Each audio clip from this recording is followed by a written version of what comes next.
Welcome to the Deathcare Marketing Show. Hi, I'm Mary Barnett, and this is the Deathcare Marketing Show. We talk real funeral home marketing, strategy, automations, and compassion without the fluff. I've been doing this for over 37 years, and I'm bringing you conversations with people who are actually making an impact in this space. So you can see what's working and what's not, and what's worth doing now. So let's get into it. Okay, so here's what's happening. Most funeral homes rely on the same things they've always relied on: word of mouth, obituaries, at-need calls, which means when someone dies. And listen, those things still matter, but they keep you in a reactive position. You're waiting for the call instead of becoming the place that people already trust before that moment ever comes. And this is where most people get stuck because they don't know what to say. They don't want to feel salesy, and they're not sure how to even start those conversations. So they say nothing. And the families, they go to Google, or at least they wait until they're in crisis. And that's a much harder place to serve from. So here's the truth that I really want you to anchor. Families don't choose the funeral home they see first. They choose the one they already trust. And the trust is built before the need. Bottom line, funeral homes that teach win. And that's what I'm really excited about talking about in today's conversation. I'm joined by Pastor Rick Craig, the creator of When It's Time series. And what I love about what he's doing is this: he's not marketing, he's guiding. His books walk through 13 real, practical end-of-life realities, both before the need and the time of loss, with insights from experts and a focus on helping families take the next step with clarity and confidence. And honestly, that's exactly what families are looking for, right? He has 38 years of success in developing and leading organizations, both in the private sector and in ministry, and has been an ordained Christian pastor for over 26 years, with a focus in church leadership as a campus pastor and the ministries of pastoral care, local and global missions, and discipleship. His primary ministry today includes speaking engagements and seminars introducing his book. In fact, he has a brand new book out that we're going to talk about today: Officiating Funerals and Memorials, and Grief Counseling. His education includes degrees from Vanguard University and Golden West College, with a life coaching certification from Western Seminary in Rockland, California. Rick is married to Lauren and has a son, daughter-in-law, and 2 grandchildren, Isabella and Matthew. And Rick and his wife live in Fairfield, California. So without further ado, let's bring up Pastor Rick. And welcome to the show, Pastor. Well, thank you. I appreciate it, Mary. Pleasure to be here. Oh, I'm so glad you joined me. We've actually known each other for a little while, and I actually have your books. We're going to talk a little bit about your new book too, but I just absolutely love the concept between of when it's time. And you don't just have a book; you actually also have a leader's guide, and you have a workbook that is so cool because it actually allows people to run their own groups to help facilitate this, but you also do speaking. So again, let's start with what made you feel like people needed this kind of guidance. Well, I think that almost with everything, when you have personal experience, you bring that into whatever you're working on. 20 years ago, my brother died from Agent Orange exposure in Vietnam. Oh, 1 year later, my wife died from metastatic breast cancer. 6 months later, my mother died. So you put those 3 together, and all of a sudden, you're not only experiencing other people's loss, but when you go through it personally, it changes everything. And it changed everything for me, the way that I pastor, the way that I meet people, the way that I counsel with people. And it also yes. started the whole series, When It's Time. Wow.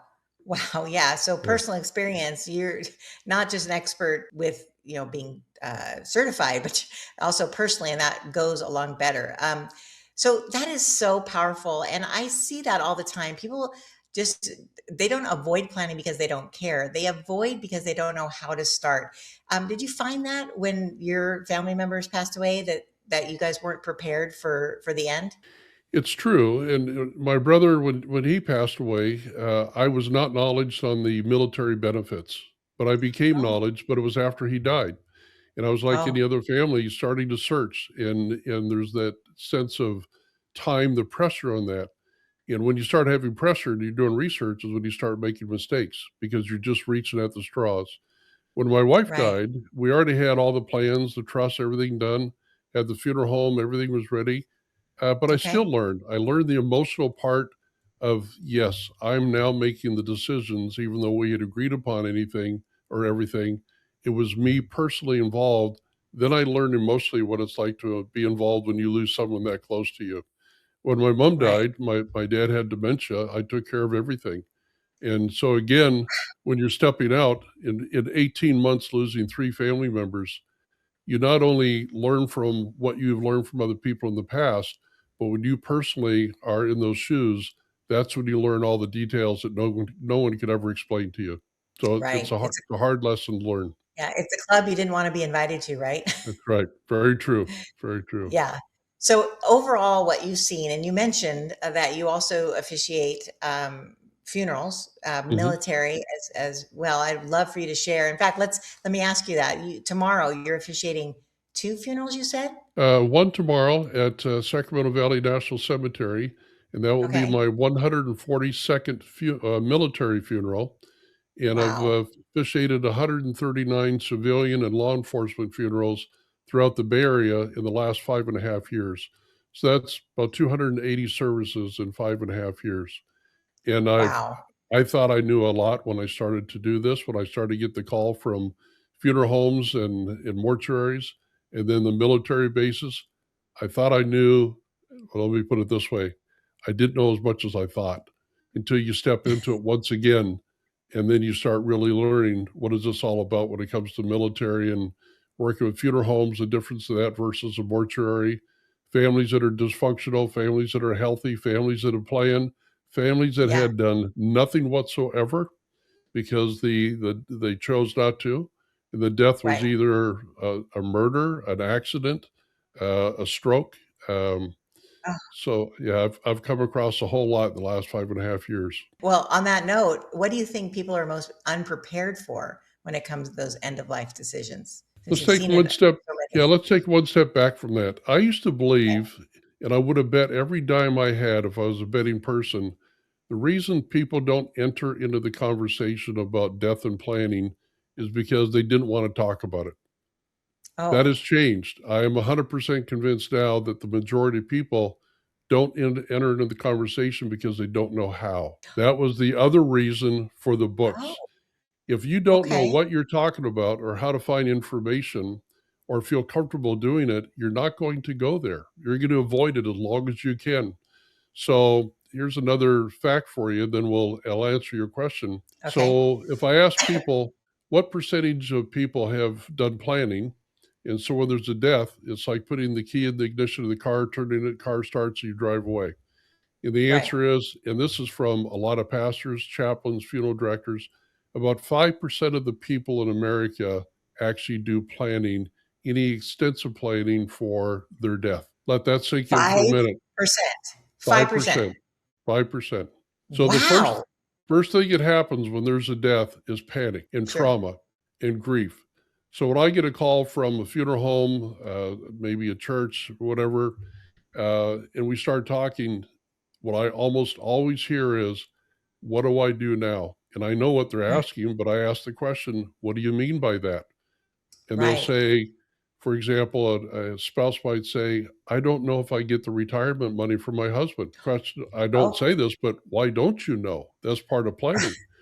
And then all the right. questions start. We'll spend an hour or two I'll just be answering questions by things that they should have known by simple conversation and research. But that gets into 5% of the people don't have that problem because they look ahead, they talk about it, they research. So Right. the answer to the question is, why do people have these problems? Because they choose not to research. That's it. Right. Right. Very, very sad. Yeah. Wow. Yeah, because that was my next question. Do you feel like people are actually looking for this kind of guidance but don't know where to go? Yes, obviously. Or they just because they don't want to feel stupid, right? They don't Yeah. decide to do that. Wow. So if a funeral home wanted to better serve the community before their need, how could they use something like your framework or your approach to start those conversations?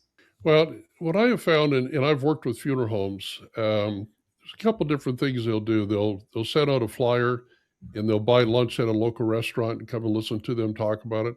Right. And that's okay. They get out there. So if they have 20 people, they might have 2 people in a pre-need situation, have a conversation. Right. But I think most part people are they're just curious. They want to hear what they're saying. Right. Maybe they're looking for a free lunch. I was just going Uh, to say that. Possible. I mean, I've gotten some because I'm curious to see what the funeral directors say. Yeah. And then there's other means of reaching out. It's flyers in the mail, but all that is not personal. What I have found, and I've worked with a couple of churches where we've invited funeral homes from the area, or one in particular maybe, into the church and do a seminar there where the people that are members of the church can invite friends and family members and guests and try and get 30, 40, 50, 60 people there. Hard Sure. to do. It's a lot of promoting, again, because we get back to, do I really want to have this conversation? Am I really going to find the information I need from here? But when Right. they do that, it becomes personal. It becomes, um, we'll say it's endorsed by the church, endorsed by the people that invite friends. And then Right. it's a more casual setting, and it's a Q&A time Right. versus a sales pitch over lunch. And that's a Yes. big difference. Yeah. Yes. Because I know a lot of funeral homes I work with, typically it's the pre-need company, the insurance company that puts these lunch and learns on, they call them. And Right. then it's basically, a sales pitch and people don't want to be sold to. But what's really nice about what you do, and I think you'd be an excellent partner for, pre-need companies, but you're completely separate, is that you go along through the framework and let people fill this out just so they have it and they feel that peace of mind. It's almost like something you actually, I was reading in your book. You consider it, and I agree, that it's more of planning as a gift to their family. Can you expand a little bit about why this is a gift and what changes for families when those conversations happen ahead of time? Yeah, here's a phrase that everybody needs to write down, write it on their mirror in the bathroom, look at it every morning, where it becomes part of who you are. And the phrase is, when you leave this earth, you're either going to leave your plan or your problem. Ooh, You don't have a plan, you left a that's problem. good. And I'll give Yes. you an idea. So I did a seminar in Napa last year at a very, very large retirement home. And Okay. during the seminar, there's this couple in the very back, and he was boisterous to his wife and kept complaining about, why are we here? We don't need to listen to this. And everything was negative, everything. I got to the Hmm. point where I got pretty frustrated because he was disruptive. So I stopped and I Right. said to him, do you love your wife? And he just looked at me and he said, of course I love my wife. And I said, everything you've said to her so far is about what you want. You haven't asked her what she wants, and you want to leave. Do you love your wife, really? And he said, that's a really good point. He said, I apologize for being disruptive. And he sat there and Wow. listened to the last. The seminar I Wow. did yesterday, there was there was 11 men there. At the very end, we were talking about the 5%ers. And I said, who here is a 5%er? Not one raised their hand. I said, who here is in the 50% plan? Not one of them raised their hand. Wow. So is 5% a real number? It is. It really Yeah. is. So when you Wow. think about, you're either going to leave your plan or you're going to leave your problem Right. is you just died, and your spouse or somebody in the families have to pick up the pieces and start from right there in their grief. And they're going to have Right. to look for a trust. They're going to have to look for a funeral home because that hasn't been discussed already. All that is Right. brand new at the worst time in your life, Right. but it happens every day. It happens Yeah. probably 50% of the funerals that I do. Family had no plan, even though the person may have been sick for months, no plan, dies that day. And it's like, oh, I think I need to find a funeral home. Or here's another one. Person dies in the hospital. And what they should know when they enter the hospital in that kind of condition is, do you have a morgue? And the reason being is because if they do not, as they're starting to unhook all the wires and tubes from the patient, they'll look at the survivor standing there and say, I'm sorry, but you have 6 hours to move your loved one because we don't have a morgue. So you talk about pressure to find a funeral home and make arrangements in 6 hours with no plan. That happens every day. Wow. Yeah. Wow. I didn't share this with you, but I've actually been building a program, an app, I don't know what you want to call it, but it actually allows people to do the pre-planning and it sits with the funeral home so they can come back to the funeral home when they're ready. They don't have to pay for anything. They don't have to, um, pre-planned with like an insurance program. So I think you and I need to talk offline of how to make sure that maybe we can partner with something, because I think that it is so important. I think people always think, well, I'll deal with it tomorrow. I'll deal with it tomorrow. Right. And sometimes tomorrow doesn't come. Like you said, there could be an accident, life happens. And it really is a gift. I've been through, you were mentioning your family members. I had 18 people die in 18 months in my life. And I've been to over 80 funerals in the last 10 years. I think it's a little bit more now, but, and these are people I knew and love, and I have seen the gambit as well. And it is tragic when the family in their heavy grief has to like figure out what they think their loved one wanted. And then sometimes they're like, well, they're gone, I guess I'll take over. And then it's just like all the something else I didn't share with you offline, but I was wondering, have you found that, in my belief, a service is really important, a celebration of life, a memorial service for people who just want to like get it over with, and they do a direct cremation and they're done. I feel like, and a lot of people I talk to in the funeral industry, they feel like there's no closure. They're doing a disservice by not encouraging the families to have some form of memorial to help their family down that journey of grief. Do you agree that a memorial service or celebration of life is important? 100%. In fact, I've officiated funerals for people that died 5 years ago, and the family never did a service. And Oh, wow. and the family member who passed away never left the plan, so they didn't do a service. 5 years later, they said, still a void. What happened? Nothing ever happened afterward. There was no closure. So Yeah. absolutely, whether the service is in the backyard, whether the service is at a church or a funeral home or somewhere, but just a gathering of people to honor that sacred time together, which is another step moving forward in their grief. Yeah. And a Oh, good time to explain the difference of grief and mourning. Grief can happen when you have a loss of job, a loss of a family member, a loss of a pet. I mean, a loss. sure. Mourning is the expression of that grief. For Oh, example, it's often very normal when parents will lose a child, is they don't change the bedroom of the child. It becomes a shrine, if you will. That's part of right, mourning. Wearing black is part of mourning. Having a right. service is part of the mourning. It's the expression of the grief. So a lot Yes. of people will maybe mourn, but they don't grieve, or they grieve and they don't mourn. You put Mm, those two together, and it's a natural step. In fact, in grief is normal, it's natural, and it's absolutely necessary to continue to move on in a healthy way. If you don't, when it resurfaces again, and it'll be much worse than the very beginning. amen. I say all the time that grief is just love with nowhere to go. Yeah, And if you that's good. have deep grief, it's because you had deep love. And Hmm. it's an honor to grieve, because I've actually shivers. Like if someone didn't matter anything to you, you aren't going to grieve to them. But if they matter to you, it's going to hit you like a wave. We do with our clients, we do a lot of like grief workshops and different events, like painting events to help, like praise Hmm. painting and things to help them through their grief. And there was a gentleman that came, and his wife died suddenly. Like she said, I am tired. I'm going to go take a nap. He went to the other room to watch a TV show or something. And he thought it was odd that she hadn't got up. It was like an hour or so. And he thought, oh, it's middle of the day. Like she must be really tired. He went back to the room and she had passed during her nap. And they were not prepared at all. And he was a doctor, and he still 2 years later feels grief that he didn't save her. He's like, I'm a doctor, and he was also a military man. I know you deal with a lot of veterans. And he said, I need this to be over. I need a checklist of what to go through. I'm very linear. I need to know what to do. I've been through the stages of grief, and I'm not over it because it keeps hitting me like a wave. What do I do? And he was like looking for a checklist Yeah. that the grief counselor could give him. And she was like, it's secular. It's circular. Yep. Both of them. I'm with you. Like, what is that word? And she says, it's going to continue to come up and you have to work through it. It'll get easier, but I'm so sorry. It's not over. And he was like, it's been 2 years. So I'm sure you see that all the time. Yeah. It's very true. In fact, I'm doing a service tomorrow at Sac Valley National Cemetery.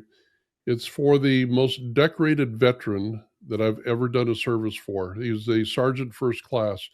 I've Okay. buried commanders, lieutenant commanders, colonels, lieutenant colonels. This guy had more medals and awards than anybody I've ever done before. It's incredible. Vietnam, he had 11 campaign medals, meaning he was there 11 times. Korea, he was there 4 times, short tours, but 4 times. Wow. More clusters and oak leaf clusters than I've ever seen before. And do you know how many people are going to be at his funeral tomorrow? Me. What?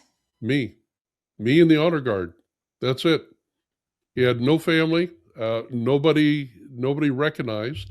So he would be not unclaimed, but he had no connections with anybody. So again, we get back to planning. How many people in this world are that esteemed, that kind of record, that kind of commitment in his life, and has nobody whatsoever listed on there as a contact? Oh, Doesn't make sense, does it?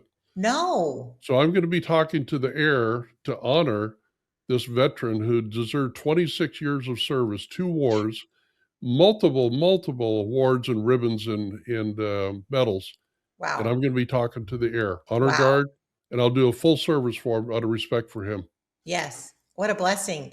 Well, that kind of, even though this wasn't part of my run of show, I want to step back for a second and talk about your new book, because that kind of ties in how he obviously spent his whole life serving our country, which is a wonderful, honorable thing.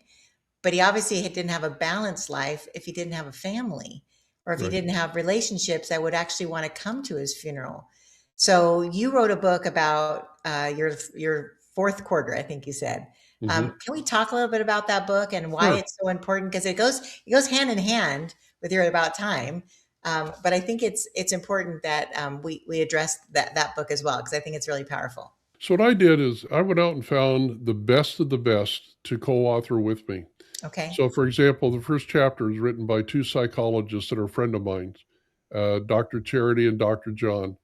They talk about emotional health, and Okay. obviously they're psychologists. And in there, they identify certain parts of your life that you need to go back and look at, called hindrances on why you can't move forward. And we'll call those sore spots. So there are events in your life that happen negatively and they impacted you, and you carry that sore spot with you. Okay. They have multiple means in that chapter to do self-evaluation in order to illuminate where you are in your life emotionally. And the Okay. reason I put them rather than something I wrote in the first chapter, because if you can't start emotionally healthy, you're not going to finish emotionally healthy. Right. So that chapter is very first to focus. The second one is relational health. We'll call it relational richness. And I wrote that one with 11 virtues in that chapter for us to look at relationships that we have. Now, nobody's perfect, so nobody has all 11 virtues. But if you've got people in your life that are toxic, that are hostile, that you keep walking away saying, I just had more life taken out of me. Why am I still with this person, talking with Right. this person as a friend? Right. So that chapter, same thing. It explains the virtues, why it's important to have healthy people in your life. And there's a diagram in there called the concentric circle. In the Okay. very middle of that is the inner circle. And that's where you've got the 4 or 5 friends that you're going to do life with, and you're going to do anything to help them. They're going to do the same for you. And then Right. you have friends outside of that concentric circle, and then Sure. acquaintances on the far part. So that particular chapter is about you need to identify who your friends are, because I think most of us lived with our parents saying, you will be who your friends are, Yeah, right? the 5 people you hang around. Well, before you continue with the chapters, the overall book, I think we were talking about this before we went live, is basically to have all these things in place so that you're living your best That's last right. quarter, that you're healthy emotionally, physically, spiritually, so you're enjoying that last quarter. So at your funeral, you've made an impact in your life and you're leaving it all. Like I heard the quote, I want to die empty. You're right. Mhm. You've given it all away. You've Yep. made your legacy lives on, and you're used up, because as one of my funeral home clients says, he says, you never see a U-Haul behind a hearse, That's right. Very right? true. Very Yeah. true. Yeah. Yeah. So when you look at this book in And chapter title, hold it up so we can see it. Chapter titles being emotionally healthy, relationally rich, um, physically fit, financially free, spiritually anchored, vocationally aligned. When you start looking at all four of those, Yeah. and you start looking at the fact that in America, for the male, fourth quarter starts at age 56. For the Wow. female, age 60. Most of us think, well, it's 75, 80. No. And for American male, average age of death is 76, and for a woman is 80. So when Wow. you think about in your mid 50s, you've started the fourth quarter. This Right. book is really good for third quarter and fourth quarter. Sure. So one of the catchphrase for this would be is as you enter the fourth quarter, you have to make a decision and choose not to decline, but to refine. Ooh, that is good. Yep. You Used take to refine, not decline. not decline. So you It, take the best of what you've learned and refine it into like gold. They have to purify it, they have to melt right. it down to make it better. Right. Is when you start refining, is you start living a different life. Now, some people choose to rest and decline. Other Right. people choose to make a difference, and they'll go out and they'll start taking vacations, maybe a second job, maybe a hobby, whatever. Right. Those are good, Yeah. but are they emotionally healthy? Are they relationally rich? Yeah. So you put this whole thing together in book number 4, and you should have a fourth quarter that is refined and very healthy, very good. That's I the love purpose. that. I love that. So for the funeral home owners listening, what are one or two simple things that they could do this month to start to bring this kind of education to their community, to get them to pre-plan, even without paying like insurance, but get them to Yep. plan and also plan for their best last quarter. If I was in the funeral business, mortuary, I would be calling churches, community centers for seniors, because every city has one or two. I'd be Right. calling them, and I'd be looking for group gatherings because you need to have a champion within. So if you call a church and multiple churches coming together, that's even better where you've got 100 or 150 people. You Yeah. find a champion within. There's always a champion who says, here I am, put me to work. And Right. you start pulling that together with that charisma in the contacts that they have, then you get people there that want to be there. They're not there to have a lunch. You can provide lunch, but they're not there for that. They're there to listen. And Right. you have people that will trust the pastors at the church to do that. In the community center, you're going to have the regulars show up, and it's going to be their job to invite people that they're their friends.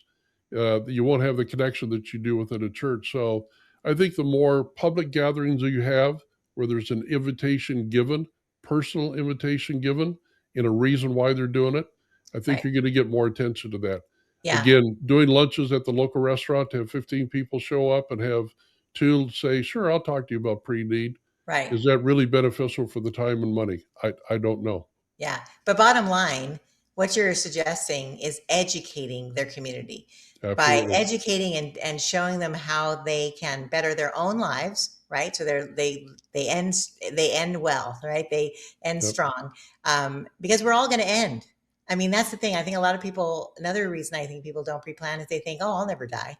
Like in their head, they know they're going to logically, but Yeah. in their head, they're like, "No, I'm never going to die. Why would I die? Like I'm going to live forever." And so they put off some of this planning. But I love that when a funeral home can actually be of service and show them that they can live well, they can end well.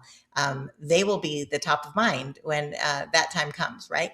Yep. So we're going to segue into the next segment, which is Did You Know? So I want to pause here and share that families who pre-plan are less stressed statistically, make Mhm. clear decisions, and feel more confident in the process. But most family don't do it, not because they don't want to, because no one is guiding them. And so that's why I think that this topic is so important. And so thank you so much for dedicating so many books to this. And so we wanted to have some practical try this for our funeral homes, because again, this show is a resource for funeral homes so they can be more present with their families when they need them by having all these things done in their community. So they are the people that they think of when the need Mhm. comes up. We want to make this super simple. So if you're a funeral home owner and you're listening and you're thinking, okay, how can I actually do this? So here are a few ideas you can start with. So as Rick said, host a simple monthly workshop around planning. Create short videos answering real questions that families have. One of my clients, we host a show called Dialogues About Death, and people are morbidly curious, like what happens when you die, what happens in the cremation center, like what did all these things happen. And when you share things that are real, people lean in, they want to know, right? Offering a planning guide like Rick's book, right? Offer a planning guide that they can help them take that first step. More ideas, or partner with, like Rick said, partner with local churches or community groups. And then this is important, follow up with people who engage, because that's where most funeral homes drop the ball. They start the conversation, but they don't have a system to continue it. So it's really important that we have a system. So that's something we provide. But a lot of our clients, sometimes they keep it in notebooks. They have some kind of online CMS, but it's important that they take the time to follow up, because that's when people really feel heard and really feel seen. So I love that you're encouraging this, Rick. Okay, so this is the segment, and you sent me some really good notes on this. So this is a segment called The Good, the Bad, and the Ugly. So I want you to tell me, and you could start off with good, bad, and ugly, whichever order you want, because more funeral homes are starting to realize that they need to connect with family before the need, right? And that's the big shift. They don't know what to say, so they stay quiet, but families are left to figure this out on their own, right? So Rick, tell me an example of like when you see a funeral home doing it right, what would be a good example?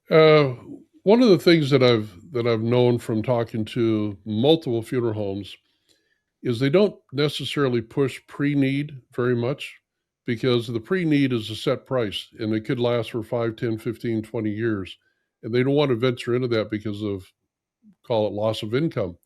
So they would prefer in most cases to deal with at need. And I get that, totally get it. But in pre-need, as you said earlier, Mary, in your opening, is that people tend to go to funeral homes because they trust them. They've had experience with them before. Right. So to do a pre-need is you're not only going to get that family or that person or that couple to sign up, but they're probably going to talk to them about friends also. So it's a good way in a pre-need. Yes, you don't make as much money, but it's a good way to market because your name is out there. Right. I think that's very important. When it comes to making a contact with somebody in the community, it's better to do it in a pre-need than an at-need. And the reason being, obviously, is it's more relaxed. You have a conversation, you talk, versus at-need, they come in and they're not going to remember anything the funeral director says anyway. Right. They're going to make multiple phone calls. Did we talk about that? I get that all the time. Yeah. So I think for funeral directors that I met, they're wonderful people. A lot of them, it's their ministry. They're believers. 100%. They are totally committed to it. But I think it's a big miss when they're not selling the idea of pre-need and getting out there in large groups where they can have the conversation. And if the concern is, I want them to trust us and know us, then do it in a casual pre-need situation with a large group of people where they can go home and talk about it and digest it and say, you know what, one day when we need to, that's where we're going to go. Right.